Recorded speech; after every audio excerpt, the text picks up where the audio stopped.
And welcome to another CoH2 replay cast. It's been a while. 1v1, Stursdorf, Pablo Nano sent in the replay against Yizel as Wehrmacht. Of course, he's playing Soviets. I'm gonna go for the support weapons. Campania immediately, along with a conscript squad, which is pretty good. This map sucks a lot.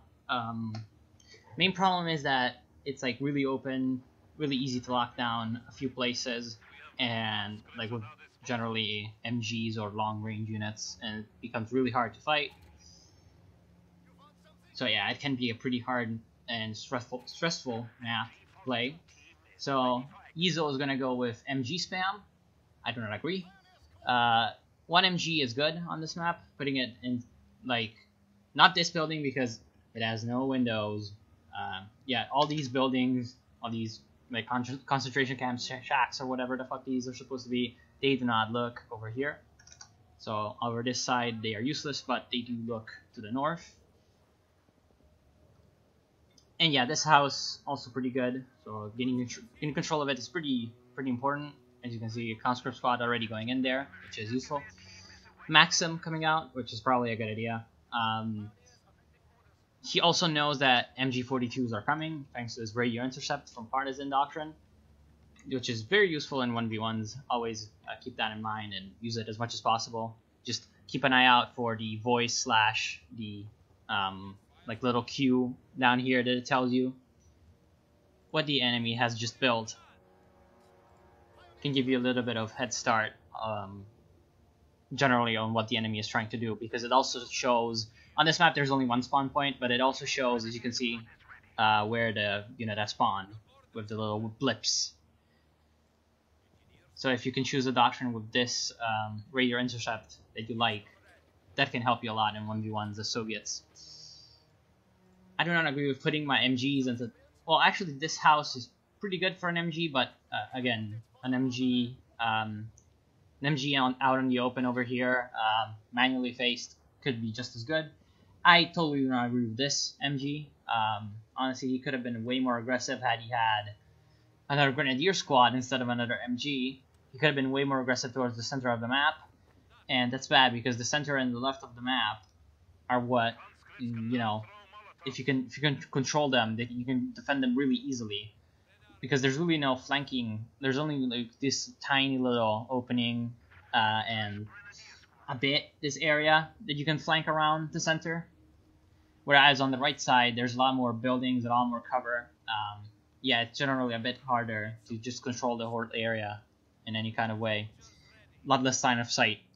And as you can see, this MG, this Maxim in this house can cover a whole big area, like right here. And if there had been an MG42 here, this would have been very different.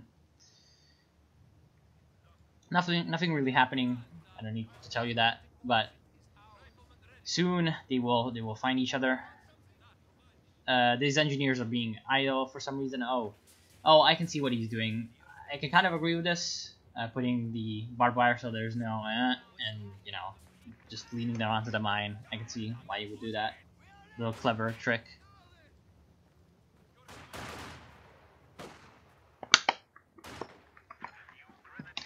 Also, this conscript squad isn't really doing much, along with the engineers, so that's really not that good.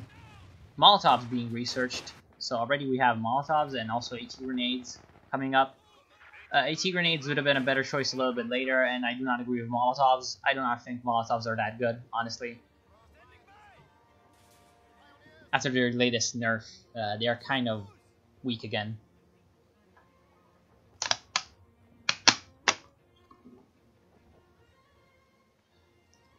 Some Grenadiers pushing into the center, but overall, they're going to be stopped by this Maxim fairly soon. They will be pinned, unless they can manage to capture the point before the Maxim pins them. This Grenadier squad looks like it just decided to walk past and try to cap a little bit more, which is not that great of an idea. I don't think so. Occupying some of these houses would be a better idea, you know. His doctrines are mobile defense, mechanized assault, and lightning war. All can be useful in their own right. Right now, mechanized assault is the weakest of the three, in my opinion, but, you know, opinions. So finally, the engineers decided to move from their little cranny over here, and they finally decide to go and capture the VP, which they do without any kind of opposition because this MG is not being moved. So the second MG that was in this little house was finally moved a little bit into the center. Of course, here there's also a Maxim, which he did get a mortar to deal with. But in general, he has a lot of tier 1, so he should not have that much trouble. Because he's going to get ambushed by some Partisans. Grenade going to go out, but not really helping. Was dodged fairly well by the Grenadiers. More Partisans coming in from the big warehouse. And they will be able to chase away the Flamethrower Engineers, but at the same time they cannot engage this MG42 in the house. And they will also probably be forced away by the Grenadiers in heavy cover.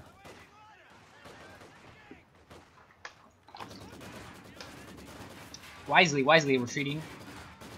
You needed to retreat out of that situation, and you did so fairly early on, which saved this unit, which is good. So as you can see on the left side, since the Wehrmacht is putting up literally no pressure, the Soviets have pushed up right to the base. You should never let your opponent do that. It's terrible. A grenade gonna go out and almost wipe the squad, but they get out in time and they will survive with half HP. More Partisans gonna spawn in from the other warehouse, and they will charge up to the MG42 while it's distracted on these conscripts and pour a Molotov in the house. Molotovs are pretty good against houses still. They will be able to pretty much decimate the MG42 and possibly steal it if it does not manage to run, and I don't think it will. So they can probably steal the MG42, and that's a pretty good idea. So the other Partisan is recharging his grenade, and that makes him actually kind of dangerous against this Grenadier detachment over here, but they do manage to pick him off. Not in time for the MG42 to set up, and the rifle grenaded instantly into the dirt, but there's only one guy left, and you might be able to pin these guys in time to run away, but unfortunately this other squad is probably going to kill him. Grenadier squad almost going down. Another Partisan squad coming in to secure the MG and prevent the Grenadiers from recapturing it, and also forcing them back. Gonna throw a Molotov in the house, and they will be able to force them away and recapture the MG42. So at this point, what Pablo is kind of lacking is reinforcing his units because he's kind of low on manpower from calling off all the Partisans. He's also kind of lacking on planting mines. He did plant that mine earlier on, and I don't think he planted any other mines. So really, you should get on that pretty quickly, especially on the left side. But all is good. He did Wait, does the engineers survive earlier? I think they survived earlier. Yeah, if they survived earlier, then pay me no attention. But if they didn't survive, then he rebuilt them, which is good. It's a really good idea. Obviously, because he needs the tech, and also needs a minesweeper, perhaps, or a flamethrower.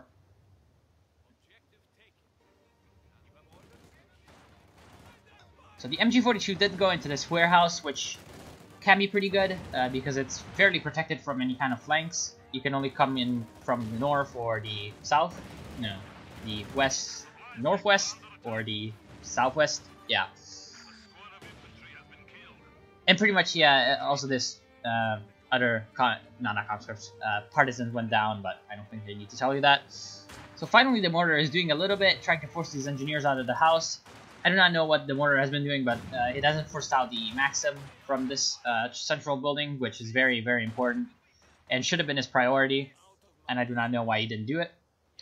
So that's terrible use of the mortar. Honestly, he should probably be punished for it. He probably will be punished for it.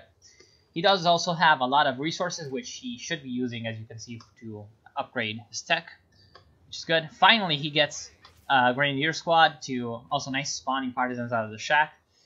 He finally gets the Grenadier Squad to recapture some of his lost territory, but they will be pinned at a ridiculously long distance by the Maxim. Honestly, that should not have happened. There's been a bit of a bug recently with MGs. I've only noticed it with MG42s, but now I notice it with the Maxim as well. That when they're in buildings, they shoot way over the range that they're supposed to shoot at, and I do not know when it's gonna get fixed or anything. So this is definitely good play with this concert squad. Gonna go and cap this cutoff point. Just prevent any kind of resources from coming in. And as you can see, the mine was being laid, which is good, but the Grenadier Horde will dissuade the Partisans from doing anything too sneaky over there. MG42, what? Base bunker? What suppressed these guys? So this conscript squad got suppressed by I don't know what. Wasn't this MG42? I think it was the base bunker for some reason. Next grenade, gonna wipe the MG42, and the Partisans will recruit it, but they will probably die in the process. As well as the other squad, other part of the squad that went to capture the MG is also gonna die. Unfortunately for the Wehrmacht, another Partisan squad spawning from this other warehouse is gonna pretty much decimate all the Grenadiers.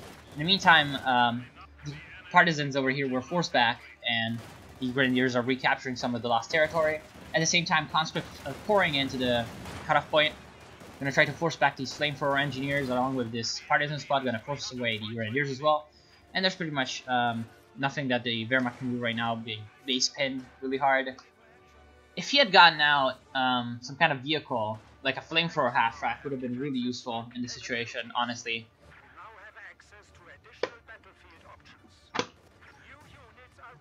Because yes, there's mines, yes, there's AT Partisans, but the flamethrower half-track can deal with it. Deal with that stuff pretty easily. With the support of some Minesweeper Pioneers, which you should have gotten. When you're up against Partisans or the American doctrines that allow you to build mines with riflemen, you should always get Minesweepers even more than usual. Because, you know, you'd have a lot more units on the field that can plant mines, and you do not want to face that. Staying in his house might prove a mistake, but it doesn't look like fire is actually damaging him. It looks like it actually just went for the house. At the same time, this Maxim is still in the central building, though he has been making a little bit more of an attempt to destroy it with the mortar.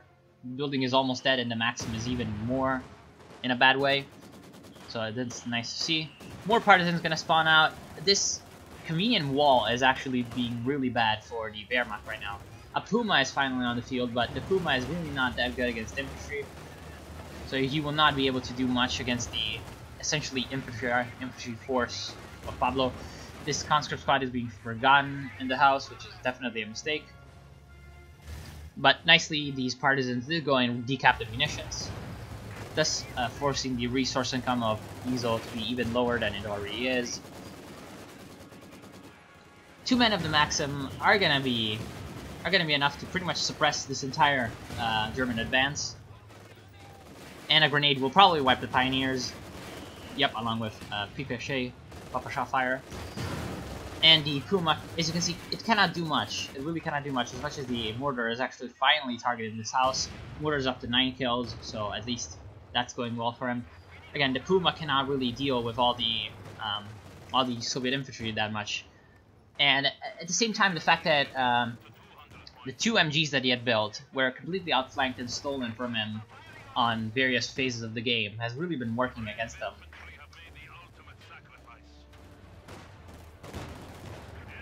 Because the weakness of this build is that there's no late game, so getting out some early anti-infantry vehicles, which the Wehrmacht has in the form of the Flame Half-Rack, would have been really bad for Pablo's strategy. The grenade actually did way more damage than I expected, but one guy does still manage to escape with his life at the cost of a Partisan squad. That's really not that great of a trade. So one Grenadier squad finally, again, capturing the left. Early on, he did do pretty badly on the left, and just forgetting to, you know, even send anything to recap. But right now, he's picking up the pace with that, which is definitely good to see. And the 1 Maxim dude is going to be able to suppress the Grenadiers and allow the very low health conscripts to win the engagement. So every little guy matters, as you can see. And they will perish, these poor combat engineers, but they can be rebuilt. So a marked vehicle is actually being placed on the Puma. I do not know why, because there's really... Actually, what the fuck just happened? Okay, so this went down. A conscript squad went down, I do not know where, because there were 2 conscript squads. And another engineer went down, which is over here. Something else also must have gone down, because I remember the unit list being way bigger. So right now Pablo is in a pretty bad shape, because he's really lacking in units, whereas his opponent is starting to catch back up. Of course, now he can spawn AT Partisans over here, which would be a really good idea in my opinion, because while you've got the marked vehicle on the Puma, you should probably make use of it. But looks like he will make use of it anyway with these incendiary armor-piercing rounds on Puma, and he will be able to take it out, giving Vet2 to his stolen MG, and you should probably get this MG out of here before the mortar kills it. Because honestly, this MG is probably the most valuable unit right now in his army. He did finally manage to tech up a little bit by saving up manpower, and he's got a tier 4, and he's gonna get a T-34 out, which is good. The counter with the Ostruppen reserves is not enough. The Ostruppen reserves and the Grenadier Panzerfausts aren't good enough to counter the T-34, but maybe some Shreks might be useful because of that, or maybe in conjunction with a Puma, the Fausts are enough.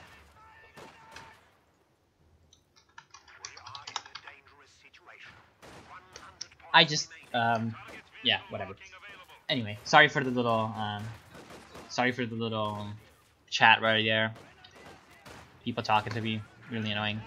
So he's also getting a T-70, which I do not agree with. I really do not agree with this decision at all, because the problem is, for 10 more fuel and 100 more manpower, you could have gotten another T-34-76, which is pretty much a little bit worse than a T-70 against infantry, but it's way more resilient, which is what I would really credit the T-34 with, as compared to the T-70, and what makes it way more useful be like past the 10-minute mark when the enemy is going to have counters. So if I were you, Pablo, I would really cut back on this T-70, and perhaps if I didn't need another T-34, I would have gone for a Katyusha. A Katyusha to counter any kind of support weapons that the Germans want to push onto the field.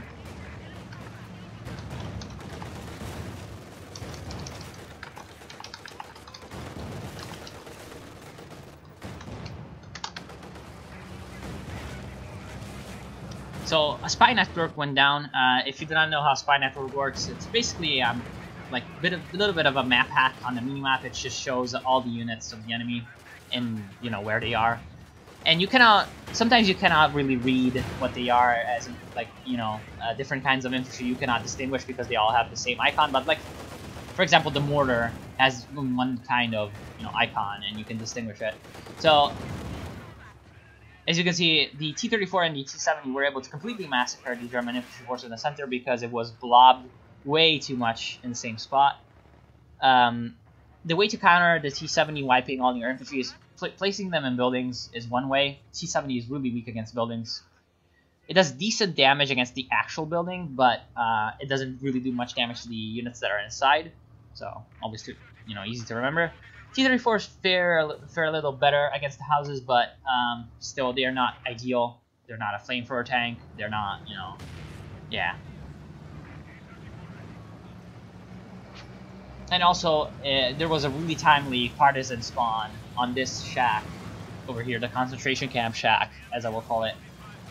It was pretty timely and getting a nice, really nice grenade off on the Ostruppen and Panzer Grenadiers over there. So the Germans are pushing up, and he's forgetting to use prioritized vehicles on his pack gun. Pack gun is probably going to get wiped by this grenade, maybe. No, only really heavily damaged. This one Grenadier dies from, I think, a mine, and the engineer rifle fire will not be able to wipe them in time. Vet Partisans is going to go down, that's a shame. Again, T-70 still, it did get 9 kills in that engagement, but I do not really agree with it. Really, I think a T-34 and a Katyusha would have been better. So he did go for a second T-34. This I kind of agree with. As much as a Katyusha would be a good idea, the existence of the Panzer IV command tank does kind of prove me wrong, because he really needs something to deal with this. And he knows that right now it's mobile defense because he has the Puma. Fucking cough. Sorry for that. Yeah, pretty much that's really the whole reason. So the fucking hell, T-34 is the right decision. Building collapses, instantly taken out the MB-42.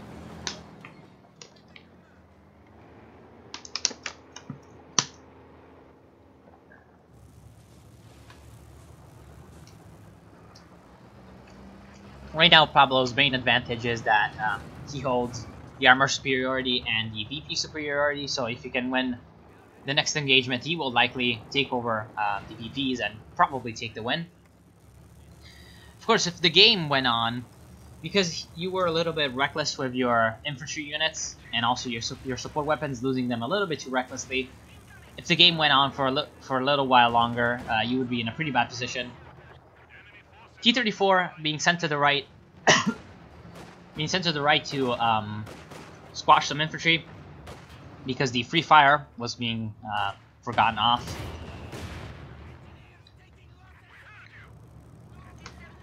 I do not agree with the decision of sending the T-34. Sending the T-70 would have been better because the T-70 has the vet 1, so it can cap.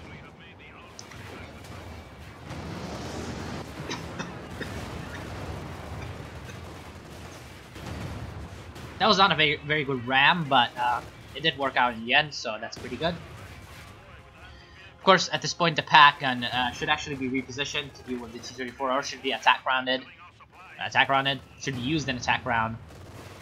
Finally, the reposition comes, but it's actually a bad reposition. It should have been a reposition from here to here, and not from here to here through the smoke.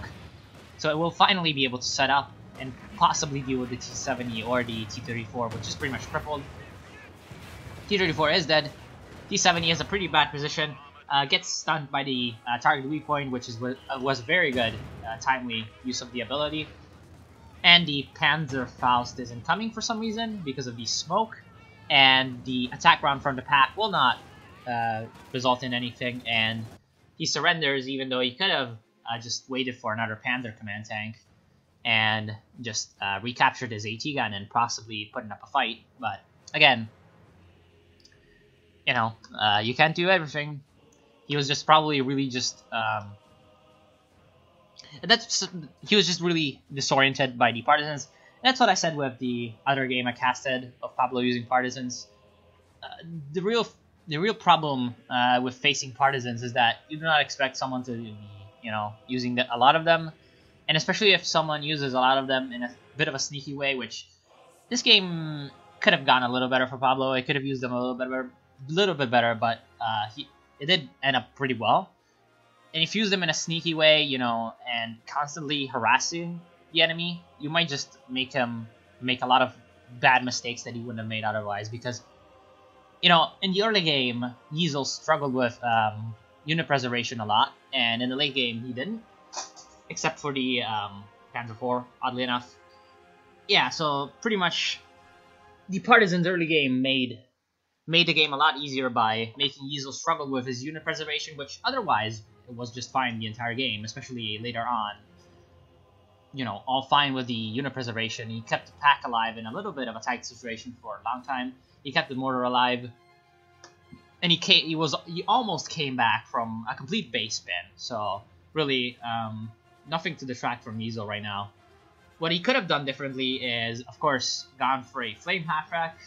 Number one, in my opinion, number one mistake, and being a little bit more apprehensive with the way he used the Rasman squads on the left. I noticed that while he did start using them, which was good, just to recap some territory, he started using a lot of his veteran LMG squads instead of his, you know, squads that were just built to replace his losses, and they were, you know, unupgraded, no vet.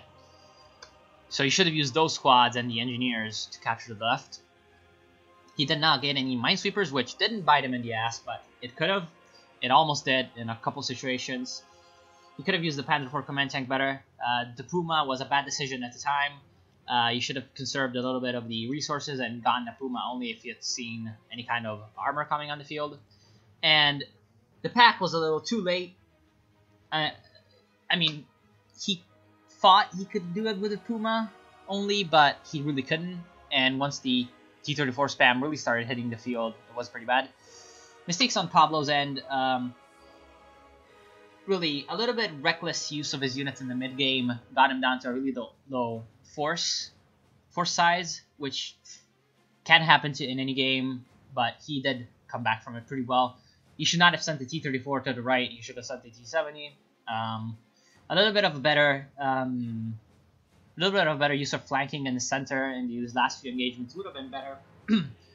Though, of course, with the Partisans, he did flank pretty well. And with the T-34, that was also a pretty good flank. Unfortunately, he wasted it on a ram for some reason. I do not know why he rammed that Panzer IV. He could have just walked around the pack, turned on prioritized vehicles on the T-34, and finished it off. So yeah, that's pretty much the rundown. I do not know if I missed anything, but pretty interesting game. Thanks to Pablo for sending it in. And I hope you enjoyed, and I hope you learned something. So I'll see you soon.